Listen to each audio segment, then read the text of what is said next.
हाय बच्चों, आज हम कक्षा 11 के भौतिक विज्ञान के प्रथम लेसन को देखेंगे। आप सबको याद होगा, आपका लेसन पहला है भौतिक जगत। भौतिक जगत बच्चों, आप लोग कुछ सूचना समझ लीजिए, सुन लीजिए। आप लोग किताब की व्यवस्था किसी न किसी माध्यम से कहीं ना कहीं परचेज कर लीजिए, और किताब के साथ जो वीडियो आपकी कक्षा के लिए अपलोड हो रहे हैं उन सभी वीडियोज़ को आप पूरा देखो, और कॉपी कलम लेकर भी बैठो, जिससे आप लोग खूब अच्छे तरीके से चीज़ों को कवर कर पाओ, जो भी चीज़ें यहाँ से बताई जा रही हैं। यदि आपको कहीं भी कोई भी समस्या आती है तो आप ग्रुप में या इसी वीडियो के यूट्यूब वीडियो के कमेंट पे आप जाके चीज़ों को क्लियर कर सकते हैं।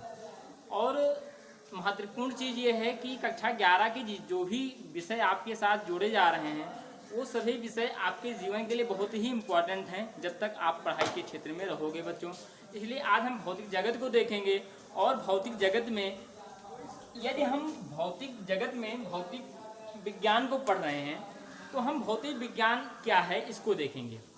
तो भौतिक विज्ञान में जो विज्ञान शब्द है बच्चों, जो विज्ञान है ये क्या है?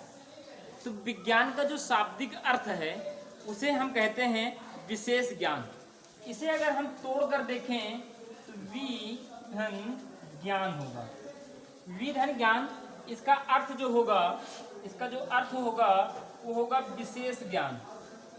विशेष ज्ञान, जिस व्यक्ति को विशेष ज्ञान हो जाता है वो वैज्ञानिक होगा। किसमें? जिस भी विषय में उसे अच्छा ज्ञान होगा वो उसी क्षेत्र का क्या बन जाएगा? वैज्ञानिक बन जाएगा। तो बच्चों, हम देखते हैं कि इसके आगे भी इसे क्या किया गया। तो भौतिक विज्ञान जो विज्ञान है इसे व्यापक रूप में हम लोग कई सदियों से पढ़ते आ रहे हैं। विज्ञान को यदि हम देखें तो प्राचीन समय में विज्ञान को दो भागों में बांटा गया। दो भागों में, प्राचीन समय में विज्ञान को दो भागों में बांटा गया। पहला था भौतिक विज्ञान और दूसरा था जीव विज्ञान। ये दो भाग थे प्राचीन समय में। और भौतिक विज्ञान में निर्जीव वस्तुओं का अध्ययन किया जाता था और जीव विज्ञान में सजीव का अध्ययन किया जाता था। सजीव वस्तुओं, सजीव पदार्थों का जो अध्ययन होता था ये जीव विज्ञान के अंतर्गत होता था, और भौतिक विज्ञान के अंतर्गत हम क्या करते थे? निर्जीव पदार्थों का अध्ययन करते थे। निर्जीव वस्तुओं का अध्ययन हम भौतिक विज्ञान के अंतर्गत करते थे, और सजीव के अंतर्गत हम क्या करते थे? जीव विज्ञान पढ़ा करते थे। कुछ समय के व्यतीत होते हुए जब हमारी स्थितियां बदलती गई और हमारे वैज्ञानिक लोग, विधि विद्या जो थे वो अपने व्यवस्था को आगे बढ़ाते गए बच्चों, तो उस समय कुछ नई नई चीज़ें जुड़ती गई। जुड़ी क्या, उसे हम देखते हैं। बाद में यह बताया गया कि भौतिक विज्ञान, जो भौतिक विज्ञान है, क्योंकि हम चर्चा ज़्यादा भौतिक विज्ञान की करने वाले हैं। भौतिक विज्ञान में जो भौतिक शब्द है ये किससे लिया गया है? संस्कृत भाषा से है। भौतिक जो शब्द है जो ये किससे लिया गया है? संस्कृत भाषा से लिया गया है। इसे इंग्लिश में फिजिक्स कहा जाता है। इसे इंग्लिश में फिजिक्स कहा जाता है। यह कौन सी भाषा है? यह संस्कृत भाषा है का भौतिक। इसे हम संस्कृत भाषा में, इसका अर्थ क्या होता है? इसका अर्थ होता है प्राकृतिक। इसे संस्कृत भाषा से लिया गया। संस्कृत भाषा से लिया गया। भाषा कौन सी है? ये संस्कृत। और संस्कृत भाषा में इसका जो अर्थ होता है बच्चों वो होता है प्राकृतिक। प्राकृतिक। तो अब आप समझ गए होंगे कि प्राचीन समय में विज्ञान को दो भागों में बांटा गया, जीव विज्ञान और भौतिक विज्ञान। जीव विज्ञान के अंतर्गत सभी सजीव वस्तुओं का अध्ययन किया गया। चाहे वो जीव जंतु हों या पेड़ पौधे हों, फूल हों, कुछ भी हों, खरपतवार हों, इन सभी चीज़ों का जो कीड़े मकोड़े हों, इन सब का अध्ययन हम किस में करते थे? जीव विज्ञान में। और जब निर्जीव की चर्चा होती थी तो हम भौतिक विज्ञान तरफ चले आते थे। अब हम भौतिक विज्ञान की क्लास ले रहे हैं। तो भौतिक विज्ञान जो है, इसमें भौतिक शब्द जो है ये संस्कृत भाषा से लिया गया है, और भौतिक शब्द का जो अर्थ है इसे प्राकृतिक कहा जाता है। इसे इंग्लिश में फिजिक्स के नाम से जाना जाता है। भौतिक विज्ञान को चलते समय में शाखा, प्रशाखा और उपशाखा में भी बांट दिया गया। शाखा बनाई गई, भौतिक विज्ञान की शाखा बनाई गई, और शाखा की उपशाखा और उपशाखा की प्रशाखा, इसे अलग अलग खंडों में क्या किया गया? तोड़ा गया। और जैसे भौतिक विज्ञान की जो शाखाएं, खगोल विज्ञान, ये किसकी शाखा है? भौतिक विज्ञान की। अब खगोल विज्ञान में जितनी भी शाखाएं हैं वो सब क्या हैं? प्रशाखा बन जाएंगी। भौतिक विज्ञान के अंतर्गत आप यांत्रिकी विज्ञान पढ़ते हैं, यांत्रिकी विज्ञान की जो शाखाएं होंगी वो आपकी क्या बन जाएंगी? गतिकी बन जाएंगी। और क्या बन जाएंगी? स्थैतिकी बन जाएंगी। इसी प्रकार अलग अलग शाखाएं और उप शाखाओं में इसे बांटते चले गए। लेकिन आधुनिक समय में विज्ञान को कितने भागों में रखा गया? विज्ञान को 3 भागों में रखा गया। कौन कौन? भौतिक विज्ञान, रसायन विज्ञान और जीव विज्ञान।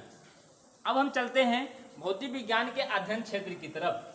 भौतिक विज्ञान का जो अध्ययन क्षेत्र है बच्चों, वो कैसे है अब ये देखेंगे। तो भौतिक विज्ञान का जो अध्ययन क्षेत्र है उसे 2 भागों में बांटा गया। कौन कौन? शास्त्रीय भौतिकी और क्वांटम भौतिकी। शास्त्रीय भौतिकी को क्लासिकल फिजिक्स कहा गया। शास्त्रीय भौतिकी में जो है किसके नियम को पढ़ा जाता है? तो शास्त्रीय भौतिकी में बच्चों हम लोग न्यूटन के नियम को पढ़ते हैं। न्यूटन के नियम का अध्ययन हम किस में करते हैं? शास्त्रीय फिजिक्स में, यानी शास्त्रीय भौतिक में करते हैं, जिसको इंग्लिश में क्लासिकल फिजिक्स कहा जाता है। तो आपको बता दिए कि जो अध्ययन क्षेत्र है वो 2 प्रकार का है। एक शास्त्रीय है फिजिक्स के रूप, भौतिक के रूप में, और एक क्वांटम फिजिक्स, क्वांटम भौतिक। अब इन दोनों में क्या करते हैं? शास्त्रीय भौतिक में हम लोग किसका अध्ययन करते हैं? तो हम लोग अध्ययन करते हैं न्यूटन के नियमों का अध्ययन करते हैं। और जब हम क्वांटम में आते हैं तो क्वांटम में हम किसका अध्ययन करते हैं? आइंस्टीन का अध्ययन करते हैं। आइंस्टीन के जो नियम हैं उनका हम क्या करते हैं? अध्ययन करते हैं। और स्कॉर्डिंग का अध्ययन करते हैं। स्कॉर्डिंग एक वैज्ञानिक थे, उनके भी नियमों का हम क्या करते हैं? जिसको स्कॉर्डिजर के नाम से जाना गया। स्कॉर्डिजर एक वैज्ञानिक है, इनका और आइंस्टीन के नियम का क्या करते हैं? हम अध्ययन करते हैं। इसके अगर आगे हम बढ़कर देखें तो भौतिक विज्ञान के अध्ययन के 2 प्रमुख क्षेत्र हैं। कौन कौन? माइक्रोस्कोपिक।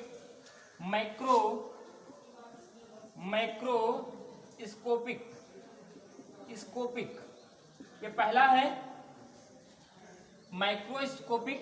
पहला आपको बताएं कि भौतिक विज्ञान का जो अध्ययन करने का जो प्रमुख क्षेत्र है वो 2 प्रकार के हैं। एक है माइक्रोस्कोपिक और दूसरा होगा माइक्रोस्कोपिक। दूसरा माइक्रोस्कोपिक। ये 2 क्षेत्र हैं भौतिक विज्ञान के अध्ययन का। माइक्रोस्कोपिक के अंतर्गत हम प्रयोगशाला के साथ अध्ययन करते हैं। प्रैक्टिकली चीज़ों का अध्ययन करते हैं। किसमें? माइक्रोस्कोपिक में। और माइक्रोस्कोपिक में हम अति सूक्ष्म कण, परमाणु का क्या करते हैं? अध्ययन करते हैं। तो माइक्रोस्कोपिक में जितने विद्युत की चीज़ें आ जा रही हैं, जो लैब में जो पढ़ाई जा रही हैं, अब यही जान लो बच्चों, जो भी चीज़ें आपको लैब में दिखाई जा रही हैं, बताई जा रही हैं, वो माइक्रोस्कोपिक के अंतर्गत आएंगी। जो भी चीज़ें आपको सूक्ष्मदर्शी द्वारा दिखाई जा रही हैं, पढ़ाई जा रही हैं, जिनको आप नंगी आंखों द्वारा नहीं देख सकते हो, वो क्या होगा? माइक्रोस्कोपिक भाग होगा। तो इस प्रकार हमारे फिजिक्स के थे जो अध्ययन क्षेत्र हुआ और अध्ययन हुआ। इस प्रकार हम चीज़ों को अच्छे तरीके से देखते रहेंगे। अब इसी भौतिक जगत का जो अगला पार्ट होगा हमारा, उसमें हम वैज्ञानिकों का अध्ययन करेंगे कि किस वैज्ञानिक ने कौन सा सिद्धांत प्रस्तुत किया और वो किस देश से संबंध रखते थे। और उन्हीं नियमों को हम क्या करेंगे, पूरी फिजिक्स में फर्स्ट और सेकंड पार्ट बनाकर पढ़ते रहेंगे पूरे 11 में, और वही वैज्ञानिक आप कक्षा 12 में और अपर क्लास में भी क्या होंगे, मिलते रहेंगे। तो इसलिए आप इसे अच्छे तरीके नोट करिएगा। इससे संबंधित जितने भी प्रश्न होंगे आपके अभी ग्रुप में सेंड किए जाएंगे, और उन सभी प्रश्नों को हल कर उसके उत्तर आप क्या करिएगा, वीडियो के माध्यम से उत्तर निकालिएगा, और निकाल कर क्या करिएगा, ग्रुप में सेंड जरूर करिएगा। धन्यवाद।